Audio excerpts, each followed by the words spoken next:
चलिए remaining question देख लेते हैं इसके 7.2 के ना। क्वेश्चन नंबर 32 तक हो गए थे, हम लोग बात करते हैं क्वेश्चन नंबर 33 से। चलिए क्वेश्चन नंबर 33 में क्या कह रहा है। अच्छा 33 क्वेश्चन, एक सेकेंड। 33 क्वेश्चन जो है वो एज इट इज यही है, मीन्स 1/1 माइनस 10x, ये है ना। तो इसको साइन अपॉन कॉस कर लेंगे तो ये आ जाएगा cos x upon cos x minus sine x. चलिए इसको सेकंड मेथड से पूरा सॉल्व करते हैं। मीन्स सेकंड मेथड के अकॉर्डिंग मैं करूंगा, कॉस एक्स को लिखूंगा, कॉस एक्स को मैंने लिखा cos x is equal to a times denominator. तो डिनोमिनेटर में क्या cos x minus sine x है, cos x minus sine x plus b times derivative of denominator means minus sine x minus cos x. अब इसको simplify किया तो cos x के साथ क्या आएगा, ए माइनस बी का फैक्टर आ जाएगा कॉस एक्स के साथ, cos x plus sign x के साथ मैं देखूंगा तो क्या आएगा, साइन एक्स के साथ minus a and minus b आ जाएगा। ठीक है, तो यहाँ देखो 1 इंटू कॉस एक्स है प्लस, मतलब इस साइड को ऐसे लिखा 0 into sine x plus 1 into cos x equals to ये लिखे हुए। अब कंपेयर करेंगे तो ए माइनस बी की वैल्यू कितनी आएगी, ए माइनस बी 1 हो जाएगा और ए प्लस बी 0 हो जाएगा। अभी दोनों इक्वेशन को सॉल्व किया तो दोनों को ऐड किया तो 2a 1, तो ए हाफ आ जाएगा और बी माइनस हाफ आ जाएगा। अब cos x जो था, अब जो क्वेश्चन बनेगा वो cos x अपॉन करके था, cos x upon cos x minus sine x. Okay, cos x minus sine x, तो cos x के प्लेस पे मैं ये लिखूंगा, means half cos x minus sine x. ठीक है, b की जगह माइनस हाफ, तो ये मैं प्लस कर दे रहा हूँ। कैसे, ये माइनस और इसका माइनस बिठा देता हूँ, यहाँ पे sine x plus cos x और होल अपॉन में cos x minus sine x already लिखा हुआ है। इसको इंटीग्रेट करना और इसको इंटीग्रेट करना सेम थिंग है। तो यहाँ समझना ये कि cos x को इतना बड़ा बकवास करके लिख दिया है। cos x में हाफ cos x है, हाफ cos x है, फुल cos x है और sin x से sin x कैंसिल हो रहा है। अब अलग अलग डिवाइड कर लेते हैं हम लोग। तो जब मैं डिवाइड करूंगा तो यहाँ पे देखो ये डिवाइड हो जाएगा, हाफ बचेगा, तो ये रह जाएगा हाफ dx और बीच में साइन क्या आएगा, देखो प्लस प्लस आएगा और जो है वो है ये, तो हाफ यहाँ पे sine x plus cos x है और अपॉन में अपने पास cos x minus sine x है, cos x minus sine x dx। अब इसको तो सॉल्व करने की जरूरत ही नहीं है, इसको सॉल्व करेंगे। Cos x minus sine x को मैं टी मानूंगा, तो कॉस एक्स का माइनस साइन एक्स और साइन एक्स का कॉस एक्स और x का dx, dt चला जाएगा, माइनस कॉमन हो जाएगा, means sign x plus cos x की वैल्यू माइनस dt आ जाएगी। Means your question is converted into half, ये तो इसका x हो गया इनटू में x, यहाँ आएगा माइनस dt अपॉन टी, ऐसा नो, तो बस इसका हो जाएगा तो x/2 आ जाएगा। हाफ तो रहेगा भाई, हाफ से छेड़खानी नहीं करनी है, हाफ तो यही है, minus half ln T, T के प्लेस पे क्या आएगा, cos x minus sine x. Finally ये आंसर आ जाएगा। ठीक है, तो इसको ध्यान से देख लें, इसमें हम लोगों ने सेकंड मेथड यूज किया है। अच्छा, वो सेकंड और फर्स्ट मेथड कुछ भी नहीं है। जैसे मैं अब कहूँ कि मुझे इस cos x को लिखना है, तो अब मैं कहूंगा कि 2 cos x कर लिया मैंने, फिर cos x को ऐसे लिखा। तो एक्चुअली उस मेथड में क्या था, जैसे 2 cos x किया, अब 2 cos x को लिखा एक बार cos x plus sin x, और फिर इसको लिखा एक बार cos x minus sin x। तो यार ये मेथड बेसिकली ये कॉमन सेंस वही बता रहा है ना जो अपन उससे कर रहे हैं। तो इसको लगाओ या फिर वो लगाओ, वो स्टैंडर्ड है, उसमें तो यूज करना ही करना है। चलिए क्वेश्चन नंबर 34 को देखते हैं हम लोग। 34 क्वेश्चन क्या है, एक सिंपल सा क्वेश्चन गिवन है, और इस क्वेश्चन में 34 की बात कर रहे हैं हम लोग यहाँ पर।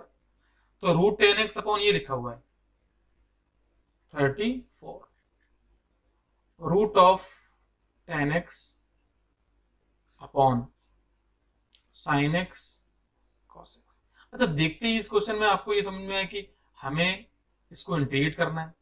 अब इतना बड़ा कोई फॉर्मूला तो है नहीं कि इसको इंटीग्रेट कर लें, इतने बड़े फॉर्मूले का यूज करके। इसका साइन सही करें थोड़ा सा, हाँ भाई। तो भाई इतना बड़ा फॉर्मूला नहीं है ये इंटीग्रेशन का साइन।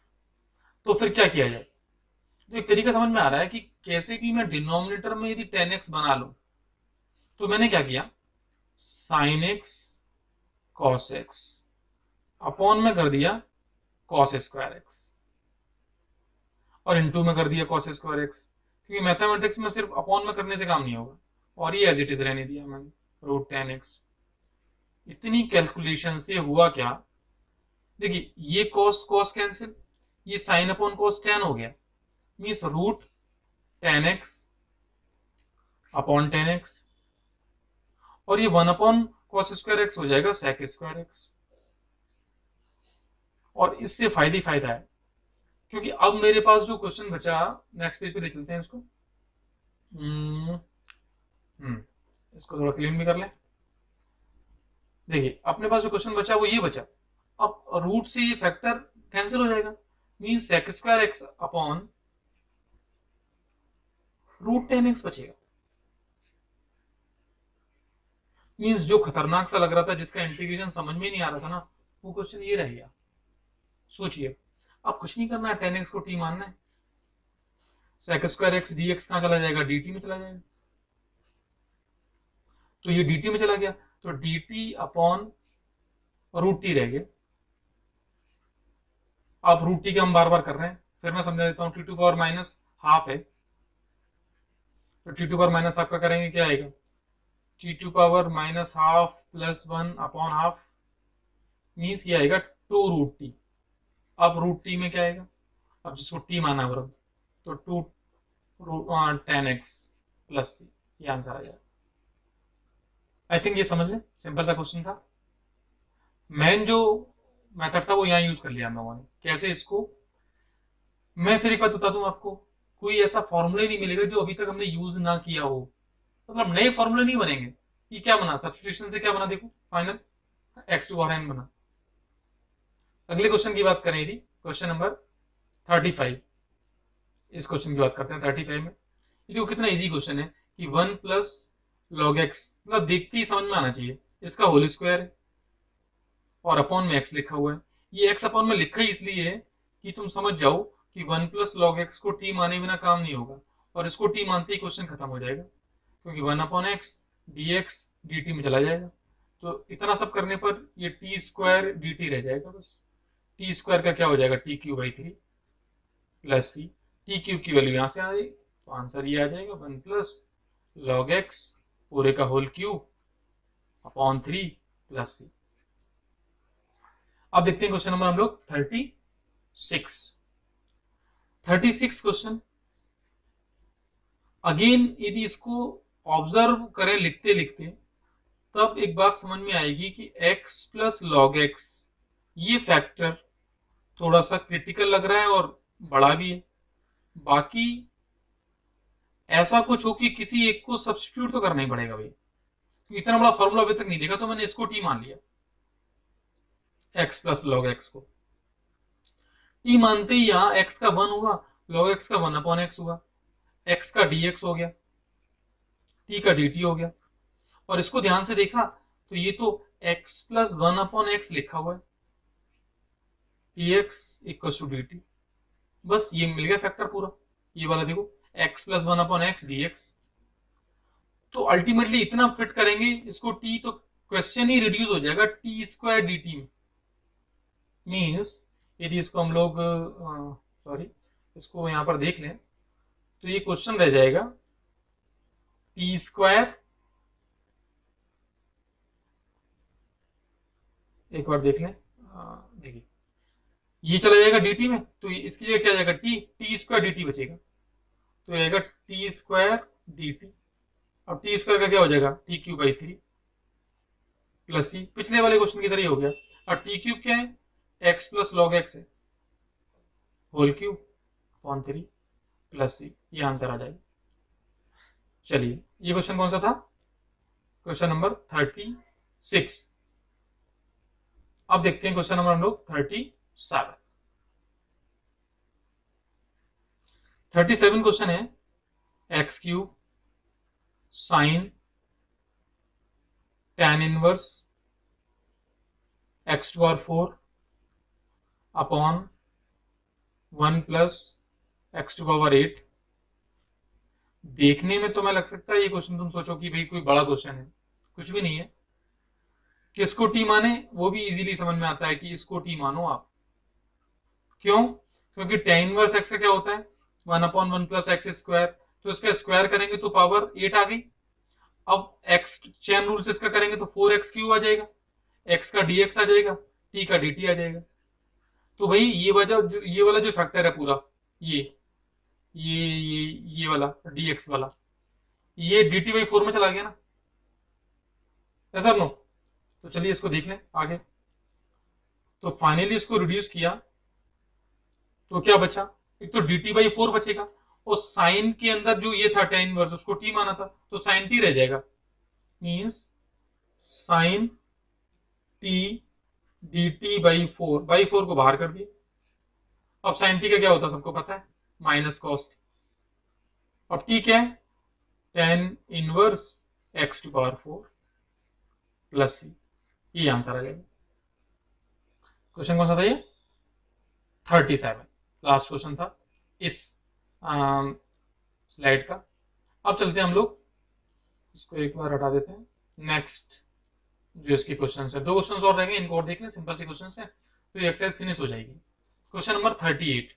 अब 38 क्वेश्चन में क्या कह रहा है, अब देखो क्वेश्चन नोट करते करते थी, ध्यान से देखें तो tan x⁴ है प्लस tan 2x है प्लस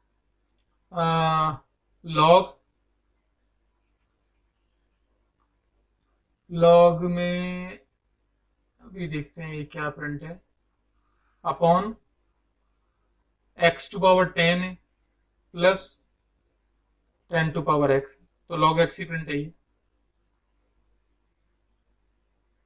सॉरी log 10 प्रिंट है, log 10 बेस e। तो इसको सही कर लेते हैं, log 10 बेस e, ये है dx।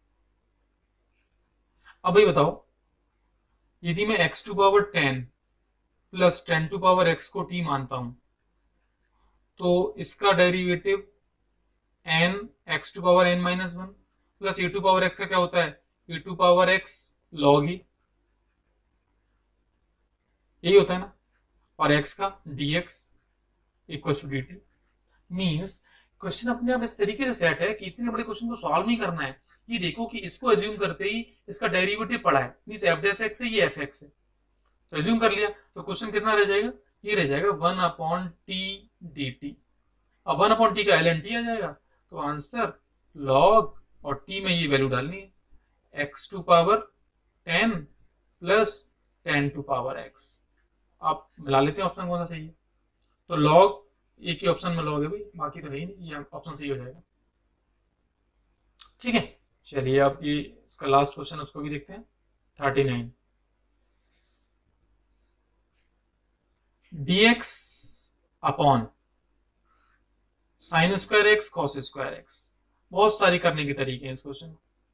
सिंपल तरीके की यदि बात करूं मैं, तो मैंने न्यूमरेटर में 1 लिखा और उस 1 को 1 तो लिखा ही हुआ है भाई, 1 लिखने में कोई बहुत बड़ा काम तो नहीं किया है। अब मैंने क्या किया, इस 1 को sine square x plus cos square x लिख दिया। तो sine square x plus cos square x upon में sine square x into cos square x है ही। अब मैथमेटिक्स इतनी समझ में आती है कि मैं अलग अलग डिवाइड कर सकता हूं। तो डिवाइड करूंगा तो यहाँ 1 अपॉन कॉस स्क्वायर एक्स बचेगा, यानी सेक स्क्वायर एक्स बचेगा। जब इधर डिवाइड करूंगा तो कॉस से कॉस कॉसेक स्क्वायर एक्स बचेगा। ये दोनों ही फॉर्मूले हैं, कोई सब्स्टिट्यूशन नहीं है, डायरेक्ट फॉर्मूले हैं। सेक स्क्वायर एक्स का क्या फॉर्मूला भाई, tan x, cosec square x का माइनस कॉट एक्स प्लस सी। तो देखो फॉर्मूले यदि याद है तो ये इजीली क्वेश्चन हो गया। मींस ट्रिग्नोमेट्री का थोड़ा सा फॉर्मेशन हमको पता है कि 1 की जगह sign square x plus cos square x लिख दिया। अच्छा, जब हम सोचेंगे कि इंटीग्रेशन का कोई फॉर्मूला बनाना ही बनाना है, तो अब यहाँ पर कोई फॉर्मूला नहीं बनना है, क्योंकि अभी तक जितने फॉर्मूले पढ़े हैं, ये बात हमेशा याद रखना, नए फॉर्मूले हैं ही नहीं। आपको उस सिस्टम को इस तरह से सॉल्व करना है कि या तो वो फॉर्मूले बन जाए जो हमें पता है, अदरवाइज क्वेश्चन तुमसे सॉल्व हो नहीं रहा है फिर, है ना। तुम ये सोचो उसमें और कुछ होने वाला है, ऐसा कुछ भी नहीं होने वाला। उसमें फॉर्मूले वही लगेंगे जो फॉर्मूले अपने पास हैं, और वो कहां से आए हैं, एंटी डेरिवेटिव से आए हैं। मैक्सिमम क्वेश्चन तुम्हें ध्यान से देखे होंगे ना, तो x टू पावर n का फॉर्मूला यूज किया गया है। I think it is okay.